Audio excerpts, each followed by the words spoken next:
Hello बच्चों, आज मैं आपको सुनाऊंगी एक और नई कहानी जिसका नाम है भूत और हाथी। एक बार किसी जंगल में चंदू नाम का एक उल्लू पेड़ पर घोंसला बनाकर रहता था। चंदू बहुत अच्छे दिल का था। वो हमेशा सबकी मदद करता था। एक शाम जब वो सोकर जागा तो उसने देखा कि एक हाथी उसके पेड़ के नीचे आराम कर रहा था। ये देख उसने हाथी से पूछा, तुम कौन हो? तुम्हें पहले कभी इस जंगल में नहीं देखा। मैं मलंग हूँ। मैंने सुना है इस जंगल में खाने के लिए बहुत अच्छे अच्छे फल है, इसलिए मैं इस जंगल में रहने आया हूँ।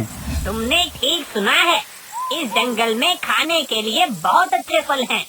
तुम्हारा इस जंगल में स्वागत है। इस तरह दोनों में दोस्ती हो गई और वो हाथी उस पेड़ के नीचे ही रहने लगा। चंदू उल्लू दिन भर सोता और रात होने पर जब मलंग हाथी पेट पूजा करके लौटता तो दोनों जमकर बातें करते। और फिर मीठे फल खाने के बाद मैं नदी में खूब जमकर नहाया। मेरा भी तुम्हारे साथ जाने का बहुत मन करता है, पर मैं उल्लू हूँ, इसलिए दिन में घर से बाहर नहीं निकल सकता। एक रात मलंग हाथी खाना खाकर लौट रहा था, तभी उसने एक भूत को उसकी पत्नी भूतनी के साथ बातें करते देखा। इंसान अब बहुत हिम्मत वाले हो गए हैं, अब वो हमसे बिल्कुल नहीं डरते। उन्हें डराने के लिए हमें कोई नई तरकीब सोचनी पड़ेगी। तभी भूत ने मलंग हाथी को देखा। उसे देखकर वो चौंक गया और चीख कर बोला, पकड़ो उसे, ये वही हाथी है।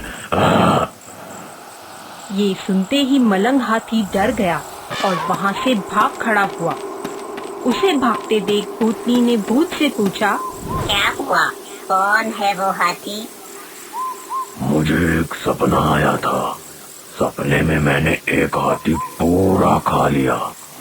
ये हाथी एकदम मेरे सपने जैसा ही दिखता है, इसलिए आज मैं इस हाथी को खाकर अपना सपना सच कर लूँगा। ऐसा कहकर भूत उड़कर हाथी का पीछा करने लगा। भूतनी भी उड़ती हुई हाथी के पीछे चल दी। हाथी चिल्लाता हुआ भाग रहा था। भूत भूत, कोई मेरी जान बचाओ। तभी भूत और भूतनी उड़कर उसके सामने आ गए। हाथी ने उन्हें देखा तो वो रुक गया और डरकर बोला, कृपया मुझे छोड़ दीजिए। मैंने सुना है इंसान बहुत स्वादिष्ट होते हैं, आप उन्हें खाइए ना, मेरे पीछे क्यों पड़े हैं? मुझे सपना तुम्हें खाने का आया है, इसलिए मैं तो तुम्हें ही खाऊंगा। दूर पेड़ पर बैठा चंदू उल्लू ये सब देख और सुन रहा था। अचानक उसे एक तरकीब सूझी। वो उड़ता हुआ हाथी के पास आया और भूतनी को देखकर जोर से चिल्लाने लगा, यही है वो, यही है वो, पकड़ो इसे। चंदू को ऐसे बेवजह चीखता देख भूत और भूतनी सोच में पड़ गए। कौन है वो? तुम किसकी बात कर रहे हो? मैं तुम्हारी पत्नी की बात कर रहा हूँ। कल सुबह मैंने सपना देखा कि मेरी एक भूतनी से शादी हो गई और तुम्हारी पत्नी एकदम उस भूतनी जैसी दिखती है, इसलिए इस भूतनी से शादी करके मैं अपना सपना सच करूँगा। ये सुनकर भूतनी डर गई और चिल्लाकर बोली, नहीं, मैं किसी उल्लू से शादी नहीं करूँगी। तुम घबराओ मत, ये उल्लू तो उल्लू जैसी ही बातें करेगा ना। क्या सपने भी कभी सच होते हैं?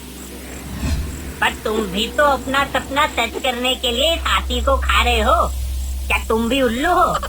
यह सुनकर भूत शर्मिंदा हो गया और कहने लगा, नहीं, मैं इस हाथी को नहीं खा रहा। देखा, मेरा सपना सच नहीं हुआ। अब तुम भी अपना सपना भूल जाओ। ठीक है, तुम्हारा सपना सच नहीं है, मतलब मेरा सपना भी सच नहीं है, और ऐसे झूठे सपने को भूल जाना ही अच्छा है। चंदू के ऐसा कहते ही भूत और भूतनी उड़कर वहाँ से चले गए। चंदू, तुम्हारा बहुत बहुत धन्यवाद दोस्त, तुमने मुझे उस भूत से बचाया। मलंग, तुम मेरे मित्र हो, ये करना तो मेरा कर्तव्य था। हाँ, पर मुझे दुख है कि तुम्हारा उस भूतनी के साथ शादी करने का सपना पूरा ना हो सका दोस्त। कौन सा सपना? ये सब तो मैंने उस भूत को पागल बनाने के लिए कहा था। मैं उल्लू हूँ, पर इतना भी उल्लू नहीं। इस पर दोनों दोस्त जोर जोर से हंसने लगे। इतने ताकतवर भूतों को अपनी समझदारी से हराकर आज दोनों बहुत खुश थे। तो बच्चों, इस कहानी से हमें ये शिक्षा मिलती है कि जरूरी नहीं एक कमजोर और ताकतवर में से हमेशा ताकतवर ही जीते। अगर कमजोर चाहे तो अपनी अकल से बड़े ताकतवर को हरा सकता है।